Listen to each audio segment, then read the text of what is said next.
Cordillera Region naka-alerto na rin sa epekto ng bagyong Christine, lalo na ang binabantayan ngayon mga flash flood at landslide prone areas. Si Christine Sabaway ng PTV Cordillera sa Centro Balita. Pinaghahandaan na ng lokal na pamahalaan ng Baguio City ang posibleng epekto ni Bagyong Christine sa syudad. Ayon kay Baguio City Mayor Benjamin Magalong, kailangang paghandaan ng syudad ang epekto ng ulan na maaaring magdulot ng landslide sa iba't ibang bahagi ng lungsod.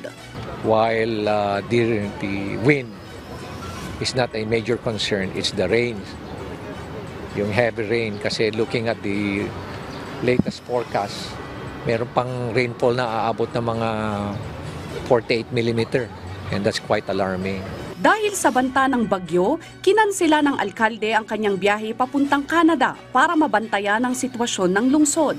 Kailangan ding maabisuhan ang mga apektadong residente sa mga landslide-prone areas bago ang pananalasa ng bagyo. I'm expecting na 24-25 dyan yung malalakas na ulan. Kaya siguro baka magkakaroon ulit ng cancellation of classes. Siguro one day before, kailangan sabihan na natin. Samantala, pinapayuhan ng Pag-asa Baguio ang mga turista na nagbabalak na mamasyal sa Baguio City na ipagpaliban muna dahil sa maaaring epekto ng bagyo. Nakaalerto naman ang Office of the Civil Defense Cordillera sa anumang epekto ng bagyo.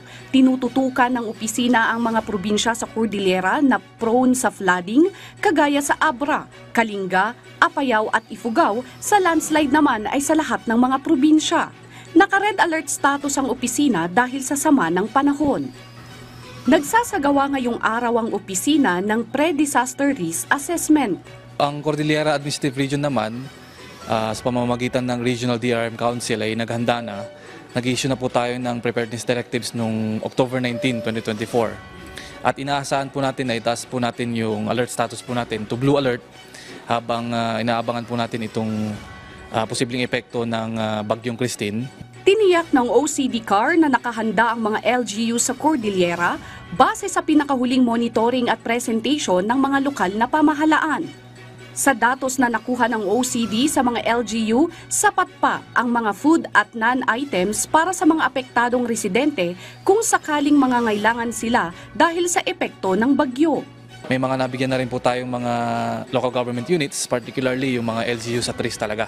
Tiniyak naman ng DSWD Cordillera na nakapreposition lahat ng mga food and non-food items sa lahat ng probinsya.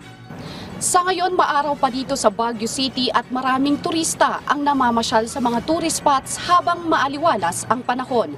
Christine Bornolia Sabaway para sa Pambansang TV sa Bagong Pilipinas.